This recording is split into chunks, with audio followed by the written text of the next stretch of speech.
This saga began 2 days ago, and yes, there's witchcraftery involved. So, am I the a-hole for not keeping my mother in the loop and depriving her of her grandchild? It's not how you would expect of an entitled mother. I'm a 26-year-old female. I'm 4 months pregnant with mine and my husband's, 29, first children. We are having twins! We are both incredibly excited, but it is quite a high-risk pregnancy, so I have been taking it easy and we are trying to keep the information to ourselves until we know that I am, and the babies are, out of the woods. When I found out that I was pregnant, I put together a little gift box to give to my husband and surprise him with the news.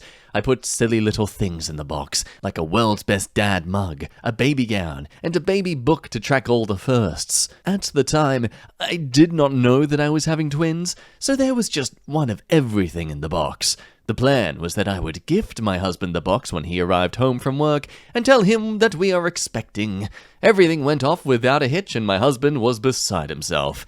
We had been trying for a while, and it was obviously quite an exciting moment. The next day, my mum, who's 52, was visiting and did the mum thing, which is snooping around, in my husband's home office under the guise of going to the bathroom while I was making lunch.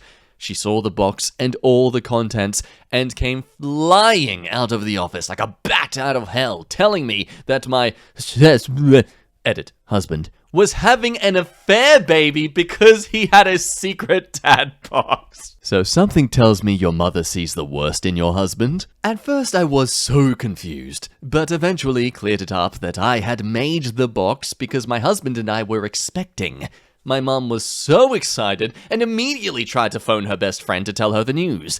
I told her that I wanted to wait until I was at least 3 months before we started telling people, and I asked her to please keep the information to herself. Secrets? Secrets? Aren't to be told. To be told. Secrets aren't to be told. Tell everyone your secrets. No! Reddit. When I tell you that the whole community knows, it is because my mom told everyone with the caveat that they also keep the secret. God damn it.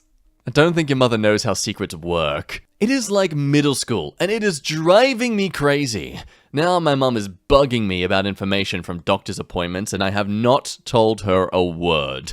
I have not even told her that we are having twins, or that it is a high risk, but she insists that she should be privy to all information as the baby's granny. She also has asked me to have her in the room with me when I give birth instead of my husband, which I quickly shut down. I am just feeling so defeated. I am just trying to rest, but I have constant nagging from my mum and all of her friends who claim that they have not told a soul either. Well, technically your Facebook feed doesn't have a soul, so they are fine. My husband does his best to intercept all the demands for information, but I am starting to feel like it would be easier to just cave and tell my mum everything. So am I the a-hole for keeping the information to myself and not letting my mother be involved in the growth and development of her first grandbaby? She sent me a text yesterday telling me it is her right as a loving parent to know about her child's and future grandchild's health. Oh, these people who make up such ridiculous rights should really be dealt some hard lefts. Most controversial opinions are all nothing but Natar's. So with that said, let's see who the highest support is. They say, Natar, time to stop being nice. You lost that right when you did exactly what I asked you not to. Now back off. I will let you know when there's something to know and when I want to share it and not before. Frankly, I think she lost privileges before that, when she went snooping and immediately tried to convince OP that her husband was cheating on her when she found the box. Right? Who jumps to a conclusion like that anyway? So with that collective thought, let's move on to the update that was a day ago. So thank you to everyone who helped me write down everything I wanted to say to my mum, gave me some strength and support, and told me that I should not cave under any circumstances. It felt good to have so many people in my corner, and it did help steel my resolve. I had a chat to my husband, and we agreed that the two of us should meet my mum in a public place and have an actual chat about things, rather than just sending a text, which she is very quick to dismiss. Unfortunately, this is not my first privacy-related issue with my mother, and she is very good at not seeing texts which address her behavior. Oh, but she cannot hide in a face-to-face face setting. My husband and I met my mum at a local cafe this morning, and she was so excited to see us. I believe that she thought this was a meeting to give her everything she wanted and more. Well, she started by saying that she and her friends have been planning a baby shower and would like to know the gender, which was actually the perfect segue into my pre-planned speech. It was quite long and emotional. But the main points were, I love you, and I'm really glad that you were so excited to be a granny, but I feel that you robbed my husband and I of the chance to announce the pregnancy ourselves. Good start, showing that you consider how they're feeling. You're letting them know that you acknowledge that they are just excited and happy. They're not trying to be malicious in intent. 2, I felt that it was inconsiderate to specifically go against what I had asked you, regardless of whether or not you think it was harmless. 3, I felt that you crossed a line by A, snooping in my husband's office, and B, by making totally unfounded accusations of infidelity. Next, your actions have directly caused stress for myself, and by extension, the baby. She's still unaware of the fact that I am having twins. And finally, we have had to have discussions about husband and I being entitled to our own privacy before. You have claimed that you will change, but we are now having the discussion again. So, until you can prove that you are trustworthy, we will not be sharing any news about the pregnancy or our lives as a whole. This is the funny thing about entitled mothers. You raise them to be strong, independent adults, and then you're shocked and offended when they're being strong, independent adults. What do you mean you're an adult who's over 20 years old now and deserves some respect from me as a fellow adult? You're my child! I don't have to respect you! To say that my mom was unhappy would be an understatement, but she did not have much to say in way of defending herself. Her main, and pretty much only point, was that she had shared the news because she was proud of me. She said that she meant no harm, and cannot understand why I am being so spiteful, when her biggest crime is that she is excited to be a granny. In a bit of a dig at my husband, she claimed that I had never been like this until I met him, and that he has changed me for the worse. My husband just said, well, aren't people supposed to change as they get older? My mother stabbed him. No, she didn't. Unfortunately, there really was no resolution, so husband and I left after saying what we had gone to say. We also have invested in some cameras to put up around the house, and will be changing the locks as she has a key. Now, after running some errands in town, my husband and I arrived home about an hour ago, hence why I'm writing this update now, and found a note taped to the front door. It was from my mum saying that she has put a curse on this house and on our marriage, and will only take it off once we see reason and allow her to exercise her rights as a grandparent. While my mum has always had a strong belief in magic and dark magic, this is the first time she has ever done something like this to me. Now, I don't believe in this stuff, no offense to anyone who does, but I did have a thorough search of the house afterwards and found a bundle of twigs, hair, and herbs under mine and my husband's bed. I threw it away and we have a locksmith coming over soon, but both my husband and I now feel that no contact is the best thing, at least until we have the babies.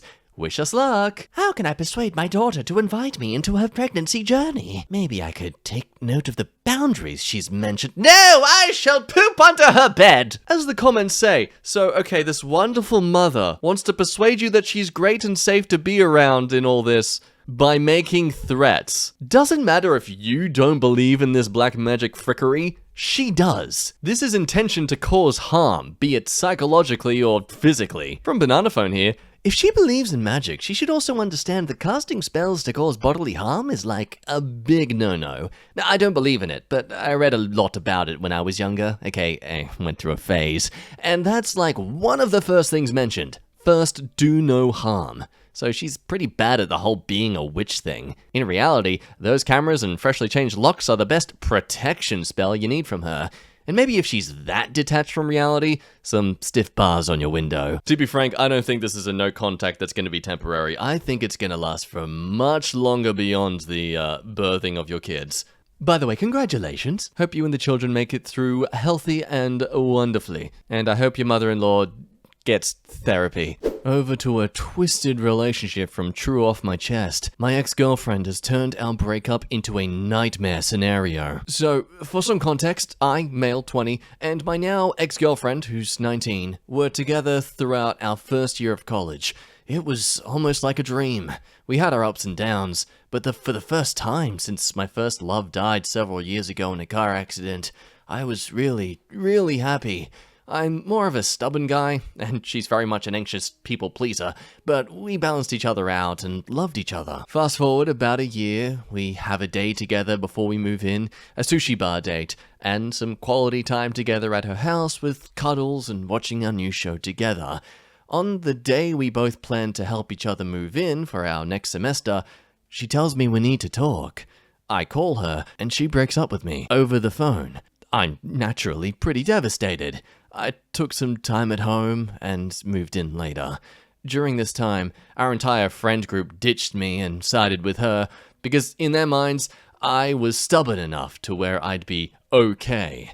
I was not. I laid in bed for nearly 3 days, not eating, and she wouldn't speak to me. I was her first boyfriend. Something seemed off. About 3 weeks later, we finally talk. She gives me about every excuse under the sun. Lots of reasons she'd disqualify about 10 seconds later, but nothing really adds up. And I chalk it up to her just being confused during a personal point in her life, and we agree to try to be friends. Which she rescinds about 5 hours later. Like, I'm hurt and confused, but eventually, after some personal growth, she may find her way back to me, right? But this is where Schmidt hits the fan in a manner God himself could not have conceived. Approximately a week and a half later of no contact, I get a call threatening my life with my personal information while I'm at my dorm. I rush over to the campus police department, and turns out it's her uncle. The police talk to him, and it turns out she accused me of sexual assault and domestic abuse. Of course, this report was never made to her parents or the police, because it's simply not true. I have never, ever laid even so much as an unloving hand on her, and despite being her first, I've always strived to make sure she was comfortable and happy during our times together. Something our year of text together reflects. The uncle goes on over the phone to the officer about how she's pure as snow, and how she was raised in a house of God. The usual shtick. I tell the officer I want to press charges and leave. She refuses to comment on the situation to me or the police. Now, we have a no-contact order from the university while the investigation is underway, and I've learned from a friend that she plans to transfer colleges. I guess it's just calls into question all the memories we made and everything we went through together. She falsely accused me of some horrible things to her uncle, got my life threatened, refused to speak to me about it, and is now running away? Like, what kind of game is that to play with the person you claim is your first love? I guess I'm just more hurt and confused than anything else, and I can't even get my own closure on the matter. And, stupidly enough, despite what she did to me, I miss her like hell. Taking it all at face value, she clearly misses you too. So much so that she's willing to, "You hurt me, so I'm gonna hurt you!" But then, she's the one who broke up with him. So what's going on here? There's an edit saying, "Thank you to everyone for the messages of support. It means a lot more than you guys could know in a period where I'm pretty alone and hurting more than I have before in my life. Sometimes I catch myself about to cry on the bus as I ride to class, almost subconsciously. And don't worry, my mother has a lawyer and we've consulted.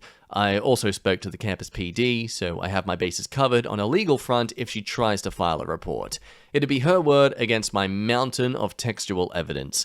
For those of you doubting whether I did something egregious, look, I understand your doubts, but I can rest easy at least knowing I never hurt her, and would still never do so. Your suspicions still hurt, but I know what I've done and haven't, and I've never abused her.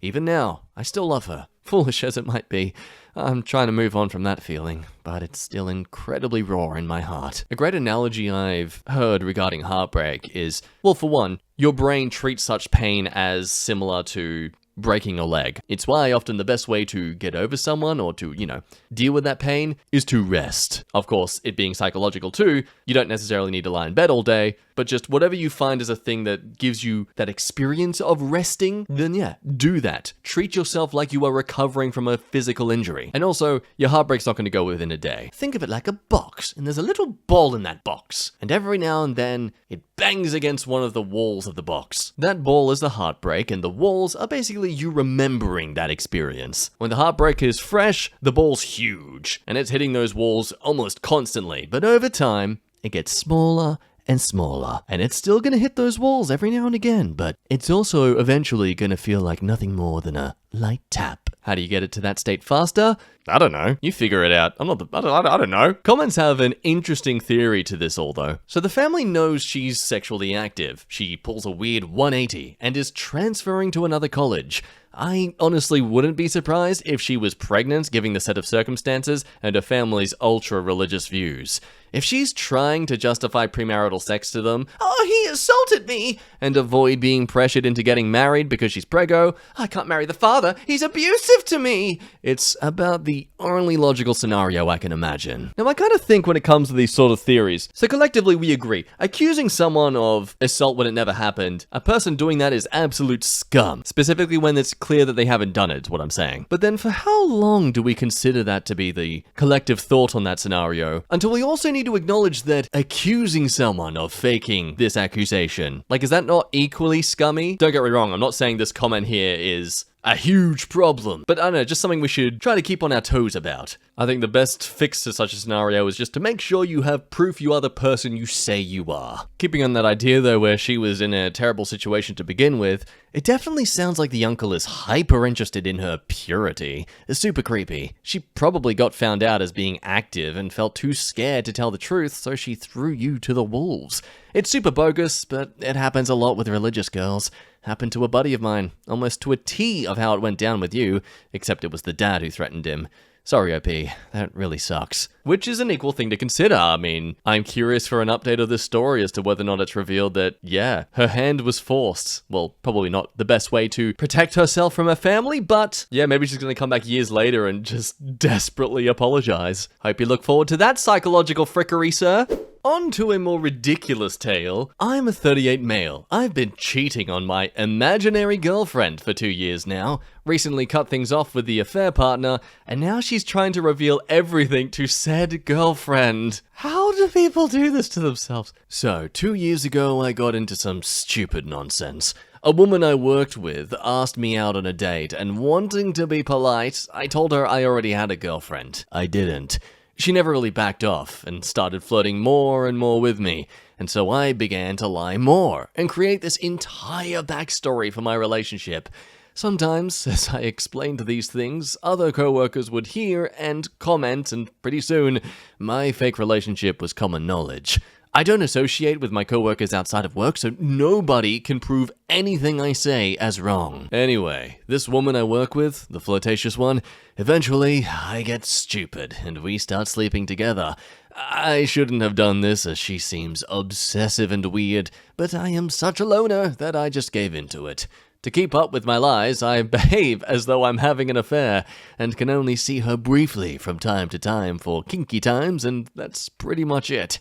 Recently, she started talking about getting serious, and I told her that I'm not leaving my girlfriend, who doesn't exist, and she snaps and tells me that she's going to expose me. We haven't worked together for a year. My folks are dead, my siblings live in different state, and I have a handful of platonic friends. She's hunting ghosts right now. I'm an idiot, and the only thing I can think to do is move away or somehow come up with an even bigger lie to keep the snowball going.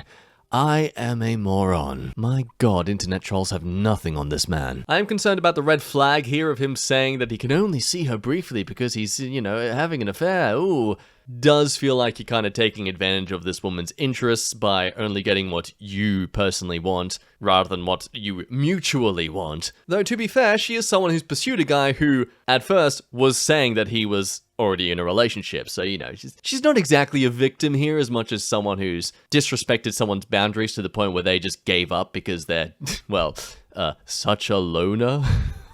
So yeah, I'm not exactly going to defend her either. People are suggesting that at this point, you might as well just double down. Tell her that your girlfriend has cancer, tell her your girlfriend is pregnant, or her parents died. Make up something that will detach her from you.